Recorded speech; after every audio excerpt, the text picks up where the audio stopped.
Ya, kita akan mendengarkan konferensi pers Wakil Menteri yang saat ini berlangsung di Istana Negara. Dan pemasyarakatan.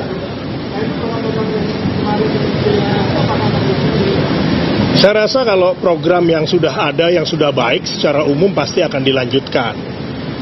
Nah, tentunya di sini ada penekanan-penekanan kembali, ya baik di imigrasi maupun pemasyarakatan, sesuai dengan arahan daripada Bapak Presiden ya dalam kegiatan di salah satunya adalah di Kertanegara.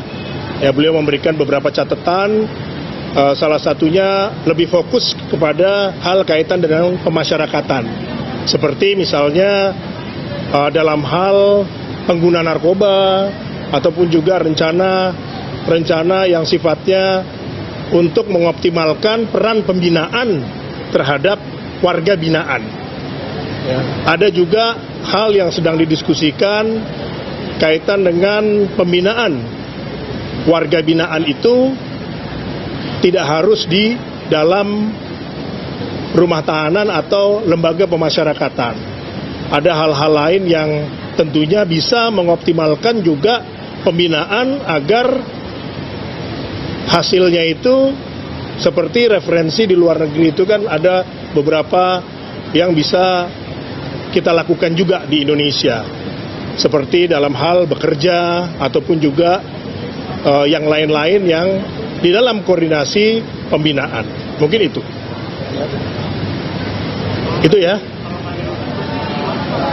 Tetap kembalinya ke rutan atau di lapas, tetapi misalnya sehari-hari itu melakukan pekerjaan di luar, gitu ya. Tapi ini masih wacana ya, masih kita lihat dulu ya kemungkinannya seperti apa. Tetapi yang jelas Bapak Presiden semangatnya itu positif untuk hal ini. Salah satunya kan sebenarnya di dalam lapas itu kan fungsi pembinaan yang dikuatkan. Oke, ya, makasih ya. Ibu saya mana dah?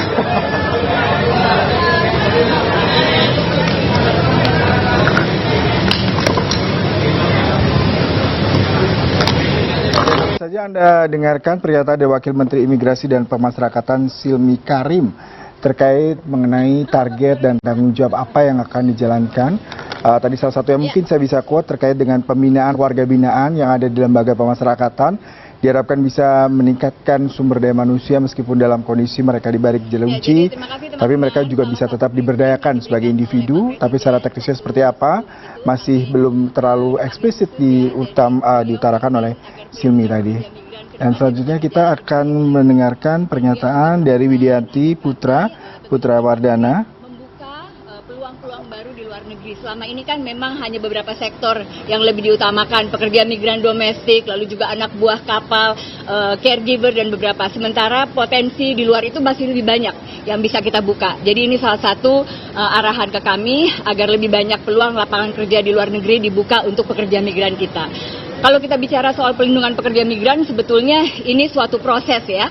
Jadi bagaimana melakukan migrasi yang aman? Tentunya kesiapan dari sisi pekerja migrannya sendiri agar bisa bekerja keluar, punya kesiapan, punya skill ya seperti itu, dan juga proteksi yang diberikan negara. Intinya negara harus selalu hadir di luar negeri untuk menjaga pekerja migran kita. Mungkin itu saja yang bisa kita sampaikan saat ini. Besok kami akan melakukan rapat koordinasi dengan Pak Menteri untuk menentukan langkah 100 hari ke depan.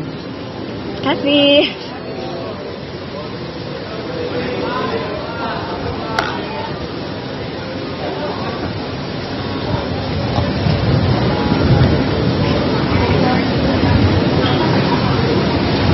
Ya, terima kasih. Kami dari Kementerian Politik dan Menko ya, Kementerian Koordinator Politik dan Keamanan, tentunya telah mendapat arahan dari Presiden terkait tugas-tugas. Nah, secara portofolio ada sedikit perubahan karena yang tadinya hukum ada di kami sekarang lepas berdiri sendiri. Nah, tentunya terkait dengan itu akan ada perpres baru yang mengatur itu. Tetapi secara umum saya katakan kita harus mendukung program 100 hari dari Pak Prabowo Gibran. Nah, apa saja di bidang kita? Tentunya 100 hari pertama ini kita harus menjaga stabilitas politik. Kemudian stabilitas keamanan termasuk masalah pertahanan tentunya. Nah, apa yang kami rencanakan, mungkin kita tahu belakang ini terkait dengan cyber. Nah, cyber ini kita juga akan sinergikan karena banyak badan yang bermain di situ, ya. Nah, kalau mereka bersinergi tentunya makin bagus. Ya, kita harapkan ketahanan dari cyber ini bisa kita jaga. Itu yang pertama. Kemudian kedua juga terkait dengan keamanan laut. Kita tahu ada Bakamla, ya. Bakamla ini di bawah Kementerian Kelautan, mengadopsi Undang-Undang 32 yang kemarin sebenarnya sudah direvisi.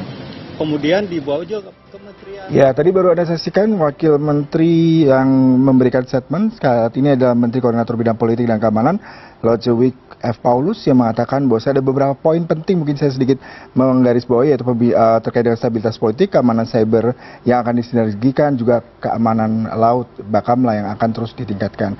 Nah, program spesial pelantikan Wakil Menteri Kabinet Merah Putih akan berlanjut setelah pesan berikut ini. Tetaplah bersama. Bapak Presiden Bapak Haji Prabowo Subianto untuk menjadi Wakil Menteri Desa Pembangunan Daerah Tertinggal.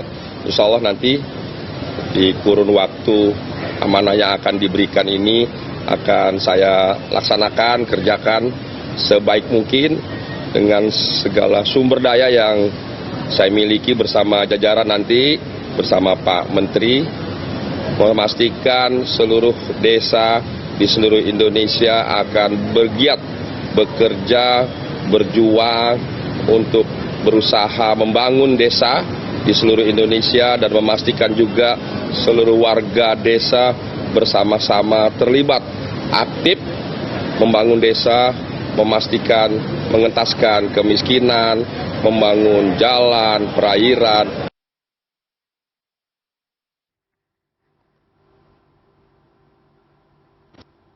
Akan hasil agar memberikan kesejahteraan bagi seluruh warga desa.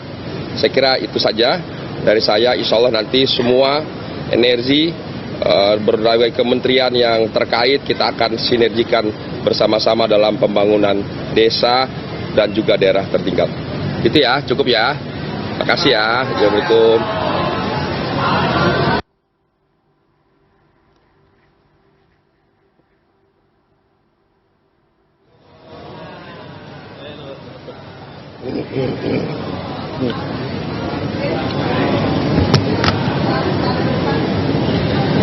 Ya, setelah kita tadi sudah melakukan pelantikan, ya, jadi mulai hari ini sahlah kita menjabat dan melaksanakan tugas yang diberikan oleh Bapak Presiden kepada kita. Nah, mengenai pengarahan resminya sih belum semuanya detail, tapi ketika kita diminta kesediaan kita untuk menjadi Wamenko, di sana Bapak Presiden sudah memberikan arahan-arahan kepada kami. Terutama ini kan jabatan Wamenko ini kan baru. Selama ini yang ada Menko, ya, ada Menko dan Wamenko nggak pernah ada. Baru kali ini ada Wamenko. Nah, karena itu beliau Pak Presiden mengatakan bahwa agar kiranya kami dapat mengkoordinir semua masalah-masalah hukum yang ada, apalagi sekarang ini khususnya adalah mengenai hukum, HAM, imigrasi, dan juga pemasyarakatan. Jadi udah lebih detail dari sana aja. Nah, prinsip yang paling utama yang selalu saya yang saya ingat dari arahan Pak Presiden itu adalah agar kami dan semua pejabat yang ada dapat berpihak kepada rakyat. Ini yang paling penting. Jadi apapun yang mau kita lakukan itu selalu harus membela kepentingan rakyat.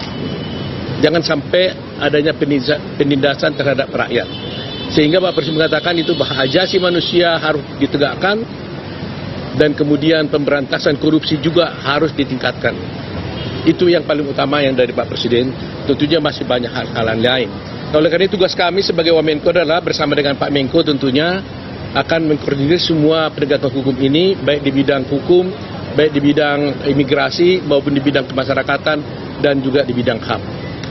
Itu yang bisa sampaikan. Pertama, gimana caranya Pak Menko dengan Pak Menko nanti tidak tumpang tindih dalam bekerja, apakah ada fokus sendiri, dan yang kedua soal ada arahan Pak Presiden soal pelanggaran HAM masa lalu diselesaikan seperti apa Pak?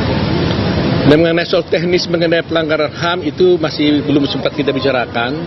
Dan mengenai soal tumpang tindih, saya kira inilah hari ini, habis dari sini, saya akan ke kantor hukum dan HAM, karena di sana kita akan bertemu dengan Pak Menko, demikian juga Pak Menteri yang lain yang di naungan daripada Kemenko ini, yaitu Menteri Hukum, Menteri HAM, dan Menteri Imigrasi. Ya. Nah, soal bagaimana cara bekerjanya, tentunya saya juga harus melihat aturannya, dan tentunya melihat juga arahan dari Pak Menko juga. Dan itulah nanti yang akan kita bicarakan bersama dengan Pak Menko dan jajaran kementerian yang lain. Mudah-mudahan kita bisa bekerja sama, karena selama ini saya sebagai dengan Pak Menko yang sekarang Pak Yusril sudah sering bekerja sama, ya, di Mahkamah Konstitusi kami satu tim, jadi sudah satu hati. Mudah-mudahan dengan pergaulan selama ini bisa menjalankan tugas ini yang lebih baik lagi. Terima kasih ya. Terima kasih ya. Terima kasih. Dari Bapak Presiden Prabowo Subianto mewujudkan birokrasi yang bersih dan melayani, memastikan bahwa seluruh rangkaian pilkada berjalan dengan baik, birokrasi netral, ASN tidak memihak, ASN tetap fokus dan melayani. Pak Tito, Pak Menteri Dalam Negeri sudah memberikan arahan, ada pembagian tugas yang khusus dan jelas antara saya dan Ibu Ripka. Ibu Ripka akan banyak fokus untuk memberikan atensi kepada persoalan dan tantangan-tantangan di Papua. Sementara saya insya Allah akan fokus kepada politik dan pemerintahan umum serta masalah-masalah kependudukan yang sangat memerlukan banyak energi dan konsentrasi kita. Jadi mohon doa restu bagi semuanya, siap untuk langsung bergerak, bekerja di hari pertama, mulai besok langsung berkoordinasi dengan Kementerian Dalam Negeri. Cukup ya? Terima kasih. Terima kasih.